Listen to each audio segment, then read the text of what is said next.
All right, so this topic is probably one of the most important videos that I will ever do regarding your health. I didn't know what to call it, so I titled it, The Most Important Antioxidant is Melatonin, Not Glutathione. But this information is completely brand new. You've never heard this before, and it's very important information. Now, a few weeks ago, I interviewed Dr. Roger Schwelt. It was a fascinating interview related to vitamin D. And there's one point at the end where he talked about some of the studies not really coming out that dramatic with your immune system using vitamin D. And then he said something that really got my attention. He said that it was probably not just vitamin D. He said that if they did the studies with actual sun, not just vitamin D, you'd probably see a much better outcome. And then he sent me this paper that literally blew me away, and I put the link down below. And this video is a summary of that paper. And so people, they want to live as long as possible. Why do people die? Well, the great majority of people die because of heart disease. That's the first cause of why people die. The second cause is cancer.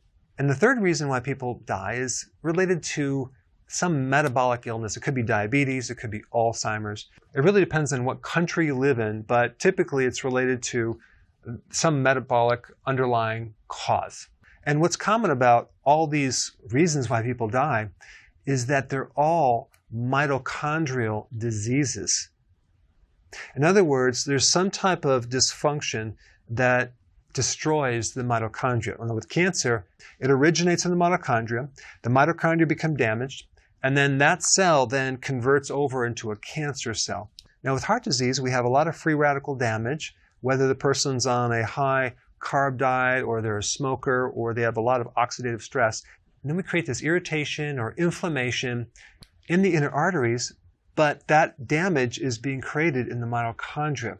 And so if we really look at the essence of where the problem is, we're getting this excess of oxidative stress and free radical damage. Normally, our body is supposed to protect against that, okay? And the way that it protects against that is through the antioxidant networks. There's certain enzymes that act as antioxidants, one being glutathione. It's considered the most important antioxidant. But guess what? Melatonin is even more powerful and more effective because melatonin is not only an antioxidant, it triggers other antioxidant networks, including glutathione. I mean, melatonin is twice as powerful as vitamin E. And we know the importance of vitamin E to prevent heart disease inside the arteries. So melatonin is a very powerful antioxidant, and it triggers other antioxidants. Now, you're probably saying right now, wait a second, I thought melatonin was really about helping you sleep. It's involved in the circadian rhythm. It helps people take it if they get jet lag. And maybe you've heard something about how melatonin is now used to help your immune system, since it's now considered an immune modulator to help you regulate your immune system. And of course, I won't mention specifics, but it's very, very powerful against certain viruses. And on top of that, there's a lot of research on how it's an extremely potent anti-cancer compound or a hormone. All right, so maybe you already knew that, but what you don't know is this. There are two forms of melatonin. There's a type of melatonin that is in your blood circulatory system, as well as inside your pineal gland. And your pineal gland makes melatonin stimulated from darkness, okay? But there's also another type of melatonin that is subcellular. That means it's inside your cells. It's inside the mitochondria.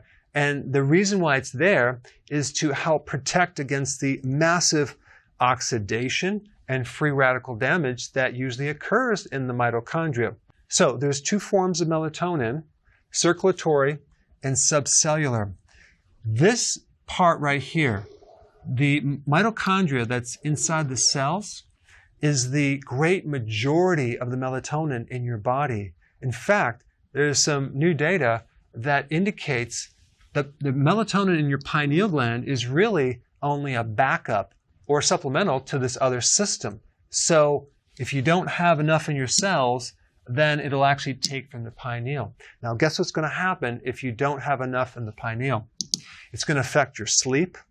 Your quality of sleep is going to be crappy. You're going to get inflammation, and you're not going to have the antioxidant protection.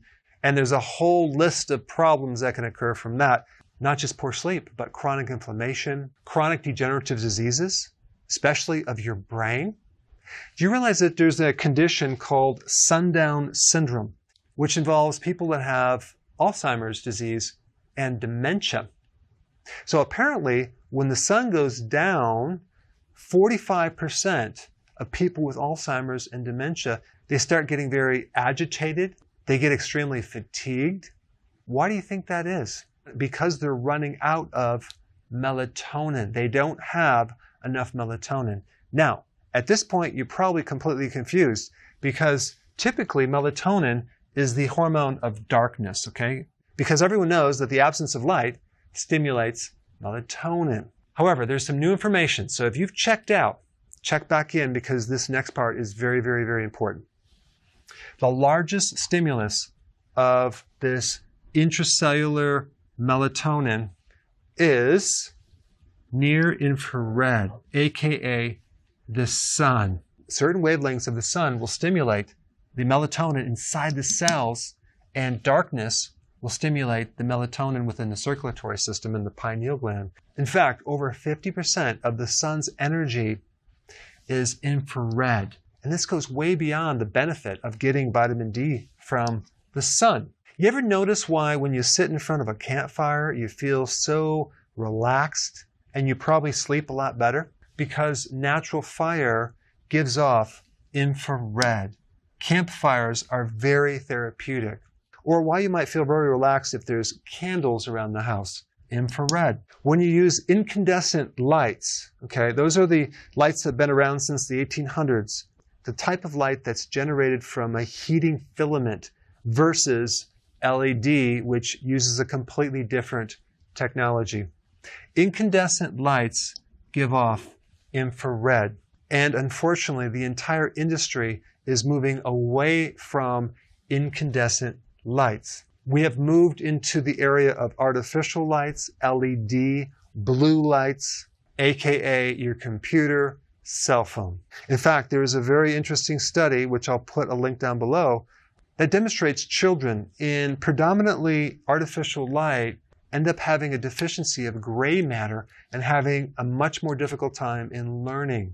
This is also why there's so many therapeutic benefits to an infrared sauna. And there's a huge trend in people buying infrared lasers, infrared therapies for pain, inflammation, and sleep. So, melatonin is not just a hormone of darkness, but it's also a hormone of sunshine. The other cool thing about the sun is that even if you have a hat on, okay, the grass, the clouds, the dirt strongly reflect infrared waves. So you don't have to be looking into the sun. If you're outside, you're going to get infrared indirectly. Now, I just want to tell you a little side note on that topic. Presently, I'm living on a farm. And the two neighbors that help me a lot on my farm are both in their 60s. Their diet is not just inadequate. Their diets are absolutely terrible, okay? They live on sugar. One chews tobacco. The other one smokes. Now, both of these guys are outside all day long, okay? I don't even think they have computers. I don't even think they have a cell phone. They're just outside working the land all day long. And they rarely seem to get sick. They don't really have any health problems. They're both super strong, but they eat like crap. But they're getting a tremendous amount of antioxidants that is repairing the oxidative stress, that's repairing the free radical damage. And it's just interesting to know what's important and maybe what's less important. And I really didn't emphasize the importance of the sun for your health, and simply because I didn't have this data right here, this infrared information, as well as its connection to increasing melatonin. But apparently, as a therapy, being outside in the environment, in nature, and being exposed to sun is extremely important, probably just as important as eating healthily. Now, the other cool thing about infrared is it has the ability to penetrate your skull. Now, that's mind-blowing. In this research paper, they talk about how it penetrates the cerebrospinal fluid and how that can just bathe the entire brain and spread through the entire spinal cord. It's wild. So this is just another reason why if someone's getting dementia or has Alzheimer's, they should be exposed to sun. And the cool thing is this, infrared protects against UV radiation. So if you're concerned about the sun causing cancer, I understand that. We're not talking about being out there and getting burned. We're talking about being out there and maybe even getting the sun's indirect energy from the grass. But the point is that this IR helps you generate a tremendous amount of antioxidants that can potentially protect the mitochondria from having its complications from all that free radical damage that occurs.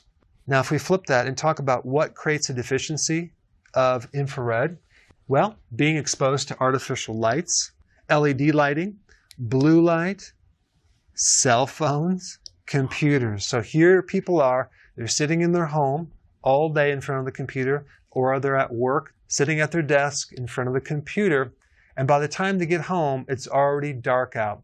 Well, understanding the importance of melatonin and having enough melatonin to protect against all this other damage. So it's not just about that vitamin D from the sun, it's about melatonin. Now, a couple things you can do in addition to getting outside more and more. You can get one of these therapeutic lights and expose yourself to near infrared 20 minutes a night before you go to bed. That could be something you can do. You can switch out your lighting system to more incandescent lights. You can have more fires in your fireplace or more candles, more campfires. But anyway, I think this is a fascinating topic. And if you haven't seen my video on the therapeutic benefit of the sun, I put it right here. Check it out.